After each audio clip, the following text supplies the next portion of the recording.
Hello and welcome to KYC. I am Sharad Dubey and you are watching NDTV Profit. And let's start the show. I'll give you some hints for the company which we are getting in KYC today. Also, let's put out the hints. It's a staffing solutions company. It seems like a deja vu. Yes, it is. But it's a different company. It's a mixed Q3 numbers they have come in, and company says that their headcounts, that level is expected to recover. But for the investors, it has been a sour journey. Stock is down more than 60% in the last 5 years. This is the important hints which I am giving you so that you can guess the company in KYC. And also, look at this. That's the pain here for the investors also. So I've given you a lot of hints, but remember, it's a team effort.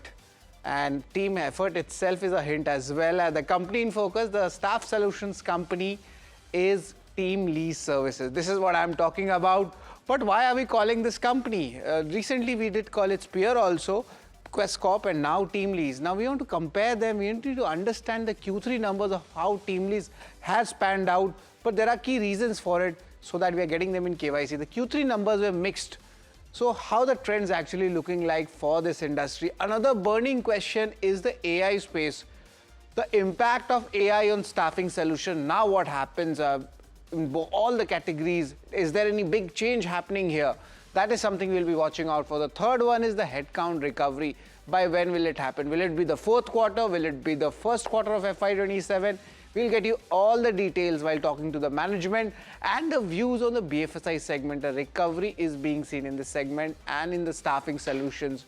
Will this strengthen going ahead? The margin guidance also for the company, especially on the value-added products which they are adding. If there anything happens there, then what will be the margin guidance? And joining in the show will be Ramani Dathi. She's the CFO of the company, and we'll be asking Ramani a lot of questions on the numbers as well as on the strategy as well.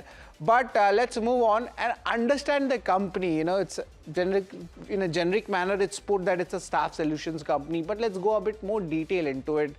Let's call it a human capital management company. It's just not just staff, there's other things also. There's flexi staffing solutions, there are HR solutions, a lot of them. This company is 25 years old already, and it has 4,000 plus clients and 3.4 lakh associated trainees. These are the numbers when you study a staffing solutions company.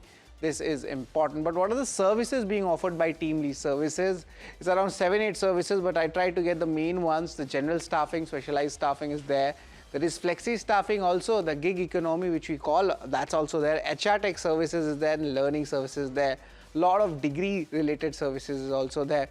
But Q3 earnings is something which I'd like to talk about. The revenue has slowed down and the profit, that has surged. Now you must be wondering why the profit has surged. That's something we'll ask the management also. The headcounts have hit the revenue very strongly, and the margins came in from the other income. Now what is this other income? That is something which we'll ask Ramani. BFSI in sourcing, that has dragged the volumes here. So that's also a concern for the stock. And the growth numbers, the general staffing revenue, it's nothing great, it's just 1%. But GCC, the Global Capability Center, that is showing a very strong growth, and that's a very big emerging market trend in India. But let's look at the outlook, how things are panning out. Our recovery is expected to come in from the fourth quarter. BFSI segment, that's what I was talking about. The headwinds are largely absorbed. Now that means from a lower base, something good can happen. Headcount recovery is expected over the next 1 to 2 quarters. And GCC and the specialized staffing, that is expected to stay strong. Remember, GCC has done really well.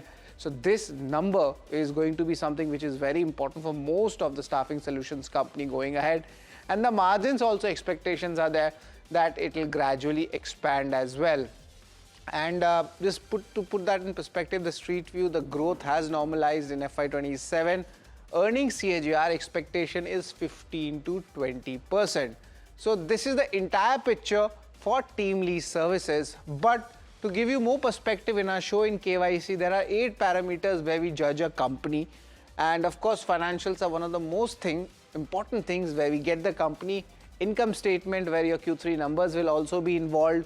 Then there is balance sheet to check important ratios, the cash flows, return ratios, the ROEs and the return on capital employed, shareholding and street trade, how much the stock has moved around and the returns have come in for the people who are already invested in this stock. valuation, we compare it with its peers and the analyst tech, what the analyst community is thinking about this counter. So 8 rating parameters in KYC, and I would like to start the first one, that is the income statement. Let's talk about that. And largely these are the numbers which we have gathered in. Revenue, there has been a decent growth coming in, and if you you do the mathematics, so this definitely goes past the 12,000 mark. So there is a decent growth, but it's not a very great growth, looks like a single digit growth.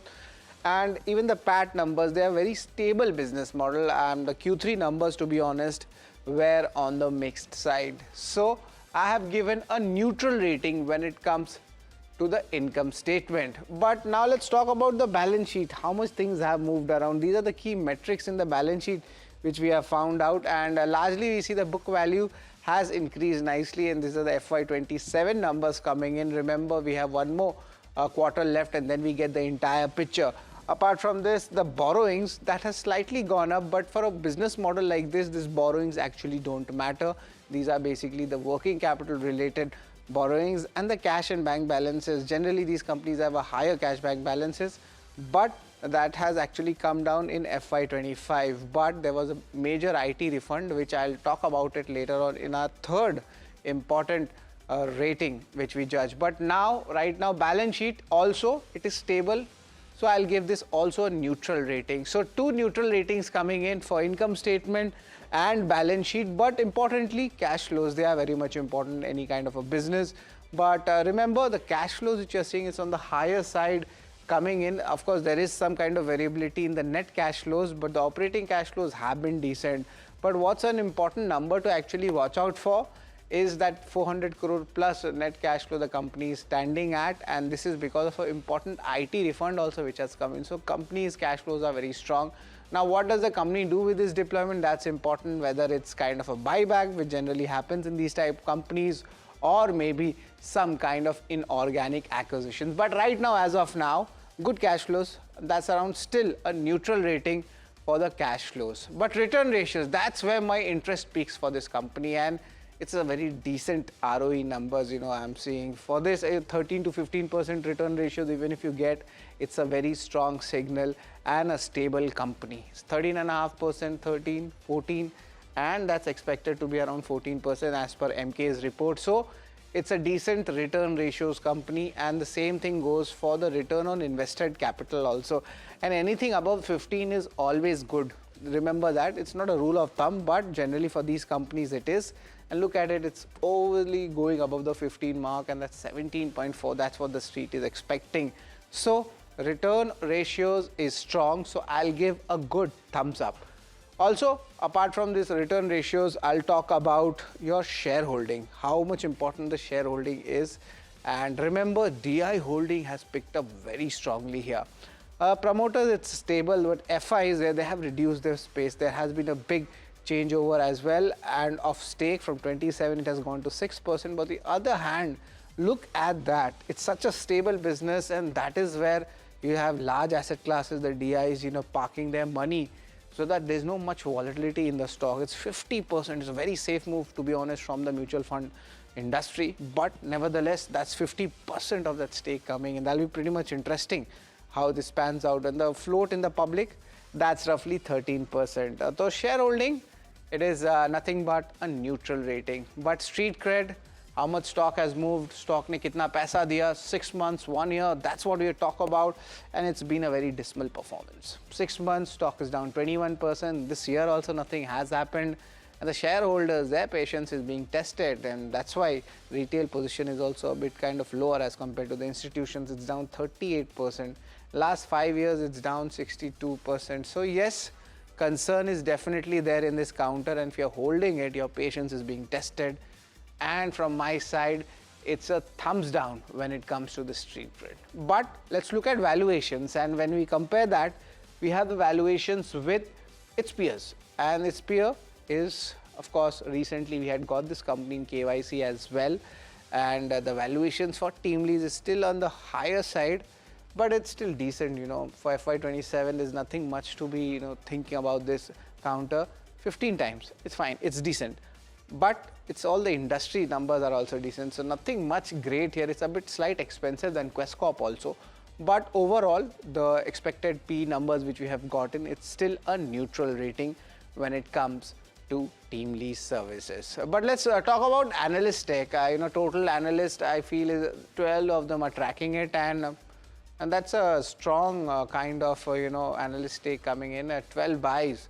Likely return is almost 46%. So that is something which you're watching out for. So it's a positive rating when it comes to the analyst rating. So let's give in the final ratings, how things are panning out. This has been largely neutral. Return ratios have done well. That's why I've given a strong thumbs up. And the other rating parameters are also there. It includes shareholding, valuation, which has been neutral, analyst take, that's good. And lastly, street cred, nothing much returns coming in for the investors. It's roughly 4.5 out of 8 we have given for Teamlease services. So that's something which we'll be watching out for. And now joining us is Ramani Dathi. She's the CFO of Teamlease services. Hi Ramani, good afternoon. The numbers were slightly mixed in this quarter. What are the key takeaways you're getting? Yeah, hi, good afternoon. Firstly, we have indicated that there is one large NBFC client which is undergoing RBI audit, and they have given us a heads up in terms of that some numbers, they may be directed to insource. So that NBFC has close to about 22,000 headcount between our staffing and apprenticeship business. So that's the hit we had this quarter. Otherwise, overall, if we look at the margins and overall performance, specialized staffing for us has been doing extremely well, especially the GCC segment has been consistently adding headcount as well as expanding on bottom line. HR services, again, this quarter, there is a very good catch-up billing contributing to the bottom line expansion. And also we received a large chunk of our pending tax refunds in this quarter, along with interest credit. So that also has contributed to very good cash flows overall. So in terms of general staffing, while there is a overall slowness compared to last 2 years, especially in BFSI, the rest of the segments continue to be maintaining the trend of hiring. If I have to call out the top sectors right now that we are seeing positive on new headcount addition would be FMCG, FMCD, retail, quick commerce, e-commerce, and manufacturing entities, apart from the GCCs. That's pretty interesting on that, Ramani.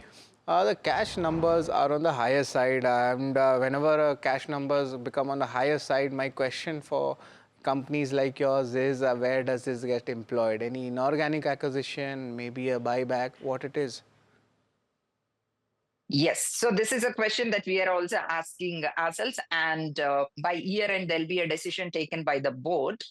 As of now, we don't have any large M&A discussions in pipeline, and Teamlease would be primarily focused on organic growth rather than doing any large big bang acquisitions. So from that perspective, the board will be taking up a discussion on whether to do a buyback or a dividend or a combination of both, along with allocating some kitty for future M&A pipeline. So 3 options are there for the board. And Ramani, interesting trend which has picked up is the impact of AI. Everybody's talking about it. Now, what happens in the staffing solutions? Do you get a specialized staffing service on that? And if yes, any inquiries have been coming, or your existing clients, have they started putting in requests on the AI? What's happening there? Yeah. No, definitely AI is impacting jobs in IT, especially the coding jobs. There has been a substantial drop in the number of coding jobs that we used to do 2 years back, or even for that matter, 1 year back to now. But however, we have quickly shifted gears, and now we have built all our capabilities in under specialized staffing towards niche and cutting edge skills. So right now, almost 60 to 70% of our hiring happens on skills that are related to AI, ML, cloud, cybersecurity, these kind of profiles, which are currently on high demand. So we don't cater to any entry-level roles or the basic coding roles anymore.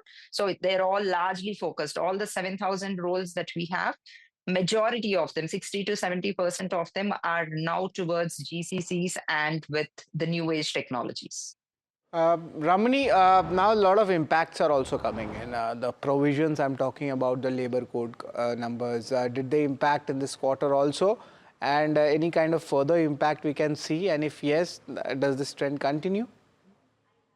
We have done a full analysis, for our entire employee base of 3 lakh plus. So for us, the impact is only for our core employees to the tune of about 5.7 crore. So that provision has already made as an exceptional item. But that number for us is not very significant, because for rest of the 3 lakh base, because they're largely the temp staff and average tenure is also typically around 6 to 9 months. So there we don't have any substantial liabilities on gratuity or leave encashment for the past period, mainly because of the tenure. Even for those where it is applicable, we have back-to-back contracts with the clients saying that whenever any regulatory change happens, the liability will be indemnified by the end client. So we have already taken acknowledgement from all of our existing clients with respect to that liability, and that's the reason there is no incremental provision that has been made in our P&L over and above this 5.7 crore.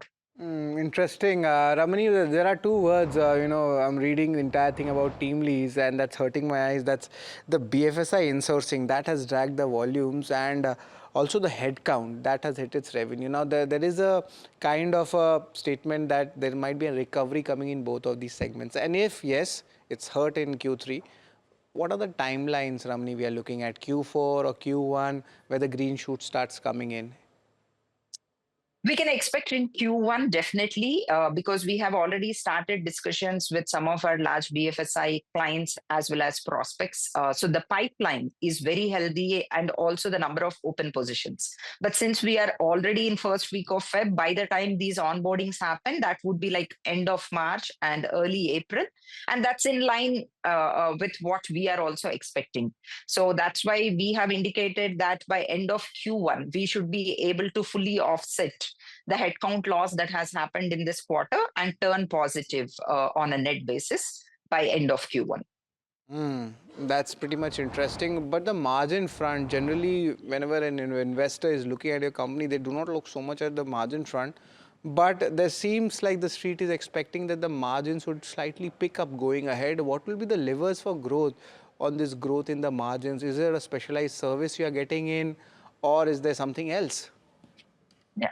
No, it's a combination of multiple things. So one is mainly the portfolio businesses, non-staffing businesses growing at a higher rate, mainly the specialized staffing business, because our GCC business is at a higher margin at almost 6 to 7% of EBITDA contribution.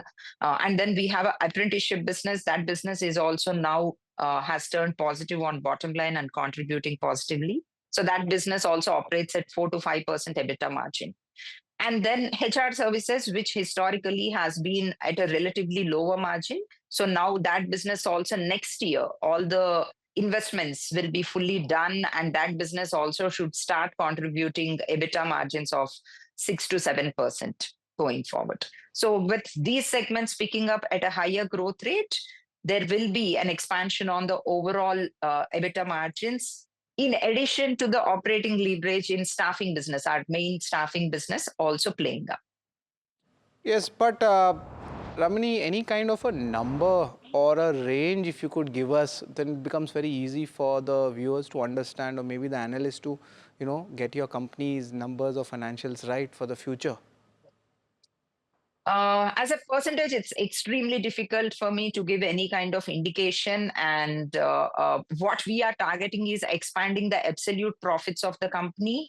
So this year we should do a PBT growth of upwards of 20%, despite the impact that we had with BFSI with almost 25,000 headcount loss. And next year onwards, we should be able to consistently maintain 18 to 20% EBITDA growth and similar range of net profit growth as well. That's pretty much interesting. But just to put that perspective, a lot of layoffs have been starting to come in from US. We heard last night from Wall Street Journal, and some names coming in the IT space also. Any kind of initial inquiries coming in the large IT or the mid-cap IT firms, regarding the net hiring or the freshers not coming in? What are the initial trends suggesting? Because that's becoming a cause of concern. A lot of young viewers write to us. So just wanted to get that in. Definitely, as far as IT services is concerned, as of now, there isn't much of recovery in terms of overall hiring. The entry level jobs and again, the coding jobs still continue to be at very high risk. And at this stage, we are not seeing any kind of visibility in terms of any green shoots as far as IT services is concerned.